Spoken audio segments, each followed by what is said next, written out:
Akkam jirtu kabajamtoota daawwattoota OFM oduu guyyaa har'aa qabadhee isinitti himaa an Abdurrahmaan Gaariitii jalqaba irratti hangafoota oduu. Muummichi ministeera Abiyyi Ahmad tibba kana beellama koree bulchiinsa yeroo naannoo Tigraay waliin qabu irraa hafuun beekameera. Ilmaan Oromoo jiddugala Oromiyaa Ada'aa Bargaa keessatti bifa nama sururuun ajjeefamaa jiraachuun beekameera. Muhammad Daksiisoo dabalatee namoota 3 irratti himatni ajjechaa poolisiidhaan banameera. Oduu biyya alaa. AFB'n dippiloomaatota waabeffachuun akka gabaasetti biyyoonni Afrikaa 3 miseensa mana marichaa ta'an Keeniyaa, Niijeeriyaa fi Taanzaaniyaan ibsa mana marichaa ibsuuf baasuuf ture deeggaraniiru. Oduu bal'inaan. Muummichi ministeera Abiyyi Ahmad tibba kana beellama koree bulchiinsa yeroo naannoo Tigraay waliin qabu irraa hafuun beekameera. Walgahii koree bulchiinsa yeroo naannoo Tigraay akka milishaan Amaaraa fi loltoonni Eertiraa Tigraay keessaa bahan mari'achuuf Bahar Daaritti qabamee ture sababa irraa hafuu muummicha ministeera Abiyyi Ahmad diin haqameera. Aangawootni bulchiinsa yeroo naannoo Tigraay Bahar Daar seenanii eeganii dadhabanii aarii guddaa keessa seenaniiru. Muummichi ministeera Abiyyi Ahmad naannoon Amaaraa daangaa dhiigan qabadhe keessaa hin bahu jedhee waan dideef furmaata tokkos kaa'uu akka hin dandeenye fi sababa kanaaf akka waltajjicha irraa hafes beekameera. Itti dabaluun pirezidaantiin yeroo bulchiinsa naannoo haaraa naannoo Tigraay obbo Muluu Naggaa jiru uummata isaatti himeera. Ani ammatti homaa isiniif godhuu hin danda'u isin asumattu nu gargaara waraana Eertiraa nurraa baasi jettanii kan nagaafattaniif ammoo waraana Eertiraa ana dhiisii mootummaan federaalayyuu yoo itti dhukaase humnan baase malee jarri bahuuf hin dhufne jechuun uummata isaanitti himaniiru. Kana gochuuf ammoo ammatti ulfaataadha jechuun obbo Muluu Naggaa uummata isaatiif haqa jiru lafa kaa'eera. Kana irraa kan hubannu Eertiraan affeerraa muummicha ministeera Abiyyi Ahmad gara Itoophiyaa kan seente ta'ullee amma humnan malee tolaan Itoophiyaa gadi lakkistee kan hin baane ta'uu beekameera. Guyyaa kaleessaa humni qilleensa Suudaan daangaa Itoophiyaa keessa seenuun naannoowwan Barakaatii fi Alfashaq jedhamu irratti kaambii raayyaa biyyaa irratti haleellaa raawwachuun dhagahameera. Haleellaa kanaan kaambiin ajaja Reejiment 37ffaa barbadeeffamuun barameera. Haleellaan kun mallatteessuu walta'umsa waraana Suudaanii fi Masrii booda akka tahes beekameera. Humni qilleensa Suudaan haleellaa xiyyaara raawwateen dhihaa Gondar kaambii raayyaa ittisa biyyaa irratti haleellaa guyyaa har'a raawwatameen taankiiwwan Itoophiyaa hedduun gubataa jiraatu maddeen kenna nuuf himaniiru. Gama biraatiin Ameerikaan garee mootummaa biltsiginnaa huutee qabdee jirti. Guyyaa 3 yookaan sa'a 72 keessatti waraana Shaabiyaa fi loltoota leellistoota nafxanyaa Tigraay keessaa baasii marii siyaasaa hunda hirmaachise eegalii kan hin gootu taanan siif dhumattee jira jettee muummicha ministeera Abiyyi Ahmad akeekkachiistee jiraachuun beekameera. Ilmaan Oromoo jiddugala Oromiyaa Ada'aa Bargaa keessatti bifa nama suukaneessuun ajjeefamaa jiraachuun beekameera. Jiddugala Oromiyaa bakkoota garaagaraa keessatti ilmaan Oromoo ajjeechaa suukaneessaa waraana biltsiginnaa irratti raawwataa jiraatu maddeen kenna OFM himaniiru. Jiddugala Oromiyaa aanaa Ada'aa Bargaa keessatti yakki ajjeechaa mana hidhaatti baasuun Oromoo irra gahaa jiru jedhaniiru. Yakki ajjeechaa suukaneessan dheengadda galgala bitootessa 4 2021 Ada'aa Bargaa keessatti raawwachuu OFM himaniiru. Jidduma kana namooti hedduun ganda hedduu keessatti ajjeefamu OFM miidiyaan odeeffatee jira. Waraanni biltsiginnaa ilmaan Oromoo irratti ajjeechaa suukaneessaa raawwachuu itti fufuu kan hubachiisu gabaasni arganne gochaan ajjeechaan kun Oromoo shororkeessuun qabsoo bilisummaa irraa duubatti deebisuuf taasifamaa akka jiru dubbataniiru. Haa ta'u malee gocha kanatti uummatni hedduu gaddee akka jiru mirkaneeffanneerra. Ajjeechaa akkaan jibbisiisaa ta'e ilmaan Oromoo mana hidhaa baasanii ajjeesuutti gatuu isaanii maddi kenna kan eere namootni 2 eenyummaan isaanii addaan baafamuu dadhabamee dabalatee kanneen eenyummaan isaanii beekamu mana hidhaatti baafamuun ajjeefaman bosona keessatti gatamaa jiru jedhaniiru. Ajjeechaa kana humna waraana biltsiginnaa raayyaa ittisa biyyaa kan ofiin jedhu warshaa Daangootee fi Mogar keessa maandhiffatee jiraatu gocha kana raawwatee kan jedhan jiraattonni gochi akka halkan dheengaddaa bitootessa 4 2021 kan raawwate hedduu nama rifaasiseera. Ajjeechaa halkan dheengaddaa kanaan jiddugala Oromiyaa aanaa Ada'aa Bargaa Mogar magaalaa Reejii Makoodal keessatti namooti lama kan eenyummaan isaanii hanga ammaa wallaalame lama walitti hidhanii ajjeesuun kan gatan ta'uu jiraattonni ijaan argan suuraan deeggaranii gabaasa OFM miidiyaaf kennanii jiru. Aanuma kana ganda ulaa Gooroo keessatti abbaa maatii sadii obbo Fayyisaa Qanana hidhaatii baasuun rasaasa itti roobsuun tumanii ajjeesuudhaan kararra kan buusan ta'uus beekameera. Humni waraana mootummaa Biltsiginnaa guyyaa kaleessaa Bitootessa 5 bara 2021 godina Wallaggaa Bahaa Aanaa Gidaa Ayyaanaa ganda Laalistuu Angaariitti mana ummata Oromoo qabannee isaa fi lubbuu isaa irratti duula ulfaataa fi hamaa gaggeessaa jiraatuun beekameera. Humnoonni kunis naasuu tokko malee mana qotee bulaa gubaa akka jiran beekameera. Gama biraatiin shirri dureessa Oromoo obbo Dinquu Dayyaas irratti qaamoleen Biltsiginnaa dalagaa jiraachuun beekameera. Kanaan duras dookumentii fiilmii kijibaa dhimma obbo Dinquu Dayyaas irratti dalagamaa turuun ni hubatama. TV'n Habashaa Waaltaa jedhamu akka waan obbo Dinquu Dayyaas dureessi Oromoo ummata irraa seeraan ala lafa qabatee turetti akkasuma miidhaa ummata irraan gahaa akka turetti gabaasaa tureera. Dookumentariin kijibaa baatilee dheeraa dura irratti hojjetame kun mufannaa fi aarii guddaa ummata Oromoo keessa bulchee jira. Sirna Itoophiyaa dhufaa darbaa Oromoo balfaa fi of irraa dhiibaa as gahe yoo ta'u ilmi Oromoo duroomee akka hin baaneef karaa adda addaan saamichi qaamolee impaayera Itoophiyaa bulchaniin irra gahaa tureera.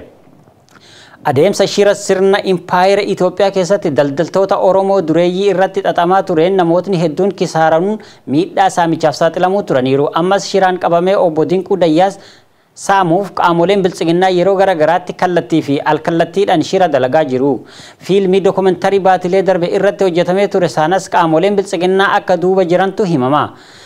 Guyyaa dheengaddaa ammoo gabaasni sobaa miidiyaa qaamolee Biltsiginnaa isaa OBN akka waan waraanni Adaamaa reezortii Soodaree keessatti leenjifamaa jiruutti kaleessa gurraandhala 26/2013 akka lakkoofsa Itoophiyaatti kijibni qindeeffamaa ture. Gabaasni kun qajeelcha poolisii godina Shawaa Bahaa wabeeffachuun kan qindaa'e yoo ta'u meeshaan waraanaa akka waan reezortii Soodaree keessaa argame namootni dhukaasan leenjirra jiran 68 keessaa namni 53 qabame jechuudhaan shira guddaa ittiin saamichaaf isaanii mijatu qindeessanii gabaasa jiraachuun OFM mirkaneeffateera.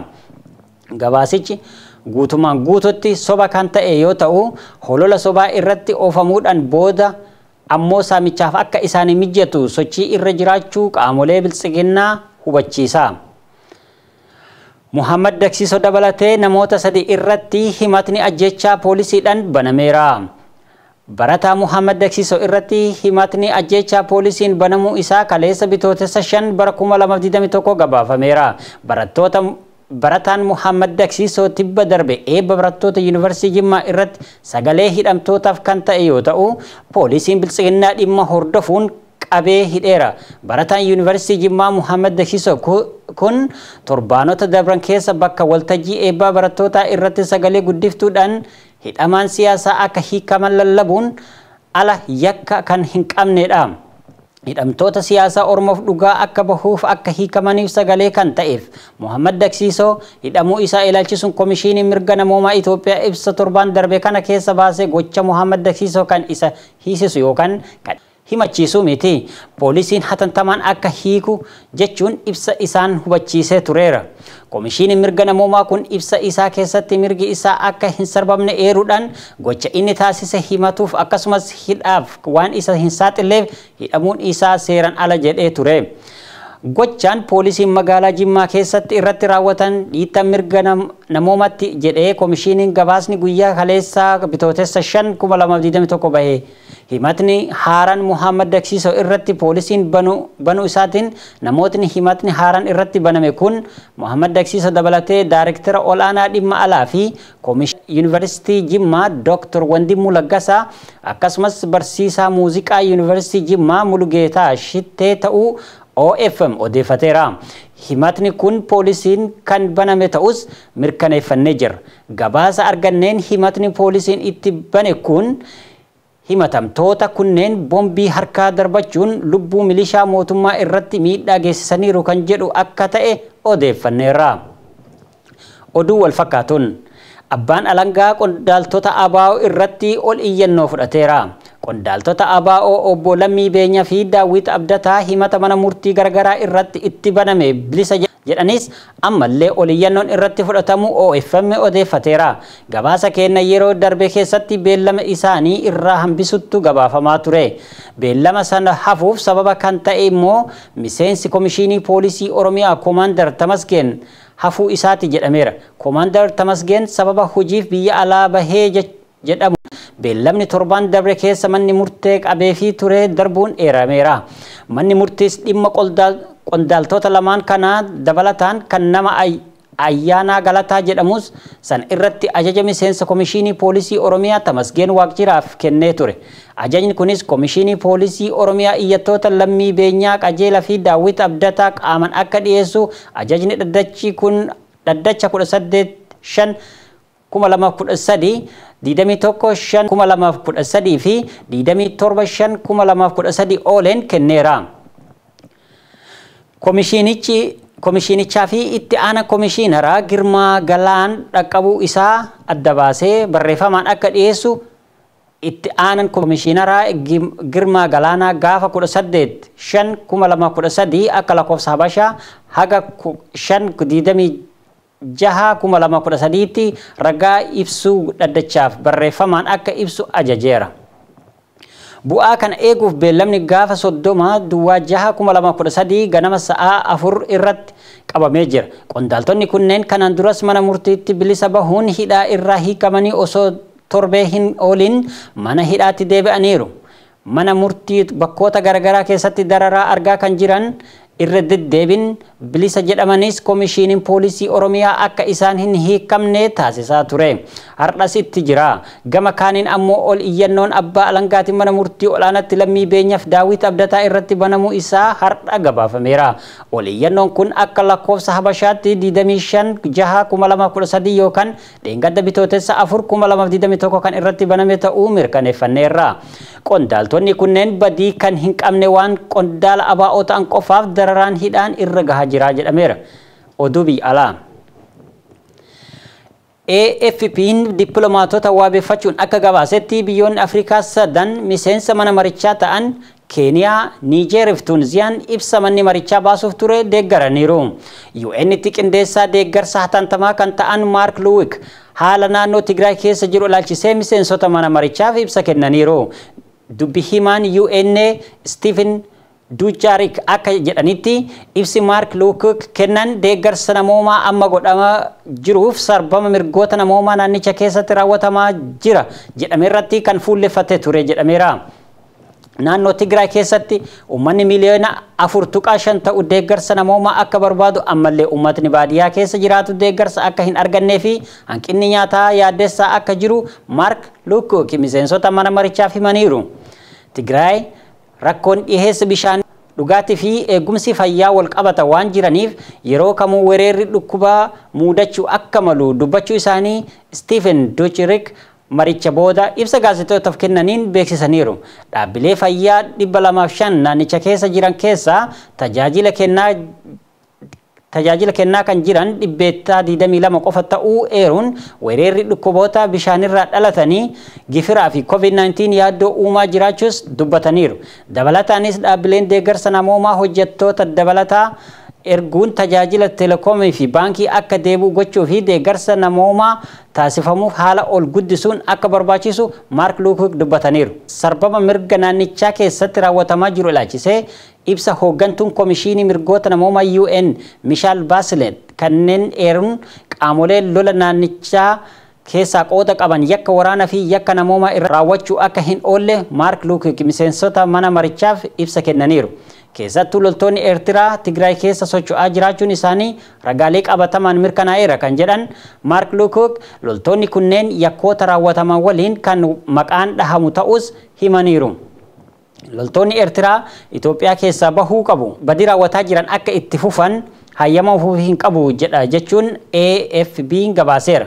Ibsa qondaala UN kana hordofuunis manni marichaa deeggarsa namoomaa hatantamaa taasifamuu fi lolli akka dhaabbatu ibsa baasuuf kan ture yoo ta'u osoo irratti walii hin galamin xumurameera. Maricha booda miidiyaaleef ibsa kan kennan dura teessuun mana marichaa kan baatii bitootessaa kan taate Ameerikaan addatti ibsa kenniteetti. UN'tti ambaasaadara Ameerikaa kan taate Linda Thomas Greenfield ibsa kennaniin haala deeggarsa namoomaa fi sarbama mirga Tigraay keessa jiru Ameerikaan daran yaadda'uu himaniiru. Garee deeggarsa namoomaa Ameerikaan naannicha keessatti godhaa jirtu akka ol guddatu taasisuu garas ergus himaniiru.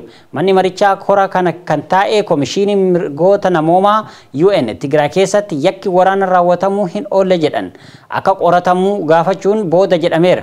Ibsa hooggantuun komishinichaa Michelle Bachelet baasan hordofuun barreessaa olaanaa UN Antonio Guterres ibsicha akka deeggaran himaniiru.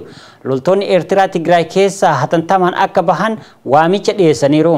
Miseensonni mana marichaa 15 hunduu kan dubbatan yommuu ta'u hunduma isaanii haala jechuun danda'amuun yaada gargaarsa namoomaa jiru irratti qabaachuu yaada wal fakkaataa akka qaban maddeen mirkaneessaniiru. Dhimma Itoophiyaa kun UNSC irratti akka ajandaa dhimmoota biroo kamiyyuu IOB jedhu jalatti kan gaggeeffamu yommuu ta'u Ameerikaan garuu dhimmicha akka dhimmoota birootti ilaalamuu jala bahee akka ajandaa idilee UNSCtti ilaalamuu qaba jechuunis maddeen mirkaneessaniiru.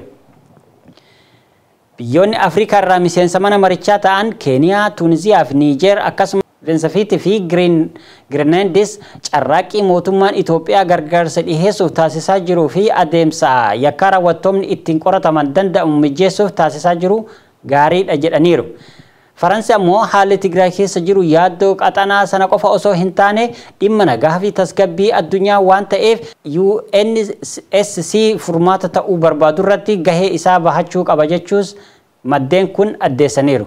United Kingdom UK gama isheetiin furmaanni siyaasaa dhibuun akka muddamni kun dabalaa taasiseera jechuun manni marichaa rakkoo kana dubbisuudhaaf gahee isaa bahachuu qaba jettee jechuudhaan BBC'n gabaaseera. Kabajamtoota daawwattoota keenyaa oduu yeroof qabannee dhihaanne isaan kana ture waan nu daawwattaniif galatooma.